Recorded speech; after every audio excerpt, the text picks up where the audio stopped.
গড়িমসি বন্ধ করে কম সময়ে অধিক কাজ সম্পন্ন করার ২১টি ফলপ্রসূ পদ্ধতি নিয়ে ইট দ্যাট ফ্রগ লিখেছেন ব্রায়ান ট্রেসি, বাংলায় অনুবাদ করেছেন মোহাম্মদ আব্দুল লতিফ। এর ১৮তম অধ্যায় slice and dice the task. Harrison Swett Marden বলেছেন, একটি অভ্যাস শুরু করা অদৃশ্য এক থ্রেডের মতো। যতবারই আমরা রিপিট করতে থাকি ততই আমরা একে শক্তিশালী করতে থাকি। এটিকে অন্য ফিলামেন্টের সঙ্গে যোগ করুন যতক্ষণ না তা একটি বড় কেবল হয়ে ওঠে এবং আমাদের চিন্তা ও কাজে নিজেদের অপরিবর্তনীয়ভাবে বেঁধে ফেলে। বড় ও গুরুত্বপূর্ণ কাজে গড়িমসি করার একটি প্রধান কারণ হল, আপনি যখন এগুলোর দিকে তাকাতে যাবেন তখন অনেক বড় ও ভয়ঙ্কর মনে হয়। একটি বড় কাজকে কেটে ছোট করার একটি কৌশল যাতে কাজটি সম্পন্ন হয় তা হল সালামি স্লাইস পদ্ধতি। এই পদ্ধতিতে আপনি পুরো কাজটিকে সাজিয়ে নেবেন, তারপর একটি সময়ে মাত্র একটি স্লাইস করার সিদ্ধান্ত নিন। অনেকটা সালামির একটি রোল খাওয়ার মতো। একটি সময়ে একটি স্লাইস অথবা ব্যাং খাওয়ার মতো একবারে এক পিস। মনোবিজ্ঞানের মতে একটি সিঙ্গেল বড় প্রজেক্টের ছোট অংশ করা পুরো কাজ শুরু করার চেয়ে তুলনামূলক সহজ।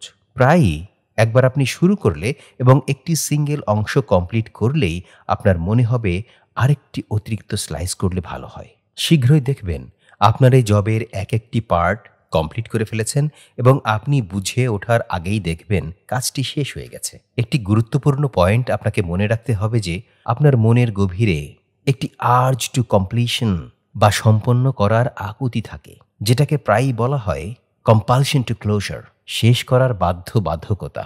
এর অর্থ হল আপনি নিজেকে আসলেই অধিক সুখী ও অধিক শক্তিশালী অনুভব করবেন যখন আপনি যে কোনো ধরনের কোনো কাজ শুরু করে শেষ করবেন।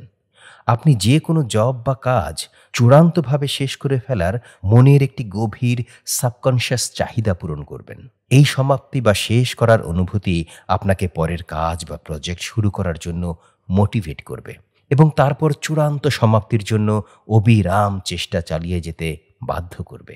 এরকম সমাপ্তি ব্রেনে এন্ডরফিন নিঃসৃত করবে, যার কথা আগেই বলা হয়েছে। যত বড় কাজ আপনি শুরু করে সমাপ্ত করবেন তত বেশি আপনি নিজেকে গর্বিত বোধ করবেন। যত বড় ব্যাং আপনি খাবেন আপনার ব্যক্তিগত ক্ষমতা তত বেশি বৃদ্ধি পাবে এবং তত বেশি শক্তি আপনি অনুভব করবেন। যখন আপনি কাজের একটি ছোট অংশ ধরে শেষ করবেন, আপনি অন্য অংশ শুরু এবং শেষ করতে মোটিভেটেড হবেন, তারপর আরেকটি, এবং এভাবে চলতেই থাকবে। প্রতিটি ছোট পদক্ষেপ আপনাকে সামনের দিকে এগিয়ে যাওয়ার শক্তি দেবে। আপনার নিজের ভিতরে একটি ড্রাইভ গড়ে উঠবে যা সমাপ্তি পর্যন্ত আপনাকে টেনে নিয়ে যাবে। এই সমাপ্তি আপনাকে সুখের এবং যে কোনো সফলতার সঙ্গে থাকা সন্তুষ্টির বিরাট অনুভূতি যোগাবে। নিজেকে চালিয়ে নেওয়ার জন্য আরেকটি কৌশল আপনি ব্যবহার করতে পারেন, যেটাকে বলে কাজ করার সুইস চিজের ব্লকে ডেস্কে একটি গর্তের জন্য ছিদ্র করার সিদ্ধান্ত নেওয়ার মাধ্যমে এই পদ্ধতিতে নিজের মধ্যে গিয়ার আনতে পারেন। যখন আপনি নির্দিষ্ট সময়ে কোনো কাজ করার সিদ্ধান্ত নিলেন, তখন কোনো কাজে সুইস চিজ করলেন। এটি ৫ থেকে ১০ মিনিটের কম সময়ের জন্য হতে পারে। এরপর আপনি থামবেন এবং অন্য কিছু করবেন। আপনি মাত্র ব্যাঙে একটি কামড় দিলেন এবং তারপর রেস্ট নিলেন বা অন্য কিছু করলেন। এই পদ্ধতির শক্তি সালামি স্লাইস মেথডের মতোই। একবার আপনি শুরু করলে অগ্রবর্তী মোমেন্টাম গড়ে উঠবে এবং সমাপ্তির অনুভূতি দিতে থাকবে। আপনার মধ্যে শক্তি সঞ্চার হলো এবং আপনি উত্তেজিত হয়ে উঠলেন।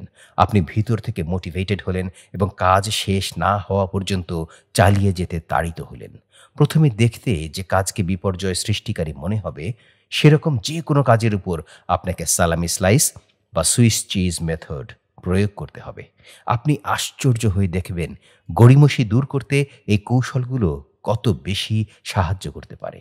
আমার অনেক বন্ধু আছে যারা বেস্ট সেলিং লেখক হয়ে গেছে, যারা বই শেষ হওয়ার পূর্ব পর্যন্ত প্রতিদিন একটি মাত্র পৃষ্ঠা বা এমনকি একটি প্যারাগ্রাফ লেখার সিদ্ধান্ত দিয়ে শুরু করেছিল। আপনিও তাই করতে পারেন। ইট দ্যাট ফ্রগ। এসব কৌশল এক্ষুনি কাজে লাগান। একটি বড়, জটিল ও মাল্টিটাস্ক কাজ নিন যেটাকে আপনি সরিয়ে রেখেছিলেন। হয় সালামি স্লাইস অথবা সুইস চিজ দিয়ে শুরু করুন। সফল, সুখী মানুষের একটি সাধারণ বৈশিষ্ট্য হলো তারা অ্যাকশন ওরিয়েন্টেড। যখন তারা ভালো কোনো আইডিয়া পায়, এটা তাদের কি সাহায্য করতে পারে তা দেখতে তারা সঙ্গে সঙ্গে তা নিয়ে কাজ শুরু করে দেয়। দেরি করবেন না, এখনই শুরু করুন।